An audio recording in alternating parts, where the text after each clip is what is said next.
Today on the Daily Dose, Rosh Hashanah.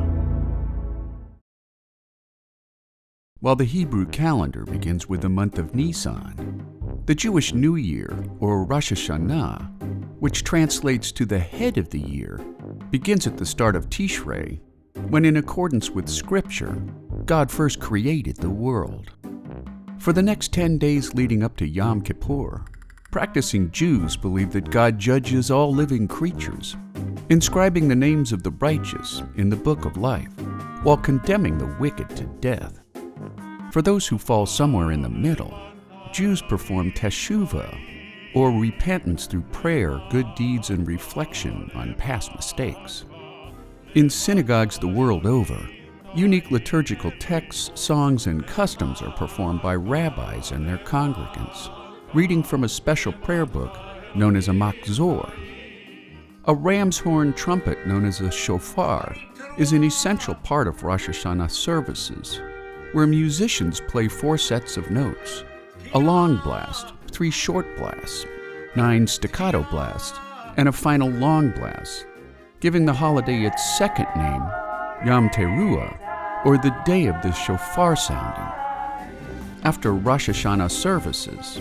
many Jews gather in homes and parks for a festive meal rich in symbolism and tradition, wearing new or special clothing as they adorn their tables with fine linens and place settings, lighting 2 ceremonial candles before indulging in food that represents optimism for the new year to come. Apple slices dipped in honey are consumed in abundance, since ancient Jews believed that apples had unique healing properties, while honey signified a symbolic hope that the year ahead would be a sweet one. Braided bread, known as challah, is baked in round loaves that symbolize either the cyclical nature of life or the crown of God Almighty. Jews greet each other on Rosh Hashanah with the Hebrew shortened phrase Shana Tovah, which translates as "to a good year,"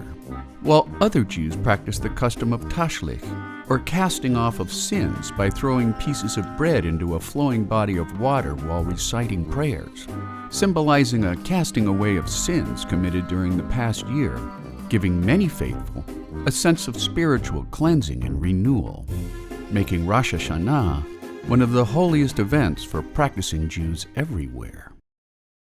And there you have it, the practices of Rosh Hashanah, today on the Daily Dose. If you want early access to Daily Dose documentaries